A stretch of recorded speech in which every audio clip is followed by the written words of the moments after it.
Gas সিলিন্ডারের pipe leak হয়ে অসহায় রফিক ও তাইজুলের বাড়ি পুড়ে ছাই। ক্ষতিগ্রস্তদের পাশে দাঁড়ালেন জনপ্রতিনিধি আজিজুল ইসলাম আজিজ। বিস্তারিত দেখুন জুয়েল রানার প্রতিবেদনে।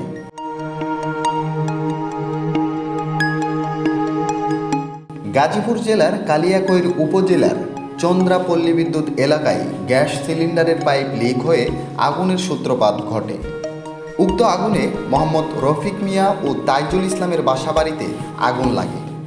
দাউ দাউ করে জ্বলন্ত আগুনের এক পর্যায়ে তাদের 20 থেকে 22টি রুম পুড়ে ছাই হয়ে যায়। এই অসময়ে ক্ষতিগ্রস্ত রফিক ও তাইজুলের পাশে দাঁড়িয়েছেন এলাকার জনপ্রতিনিধি মোহাম্মদ আজিজুল ইসলাম আজিজ। ক্ষতিগ্রস্ত রফিক ও তাইজুলকে আর্থিক সহযোগিতার পাশাপাশি পরবর্তীতে তাদের সাথে দেখা করবেন বলে আশ্বাস দিয়েছেন এবং ভেঙে না পড়ে সাহসের সাথে দুর্যোগের মোকাবেলা করতে বলেছেন জনপ্রতিনিধি আজিজুল ইসলাম।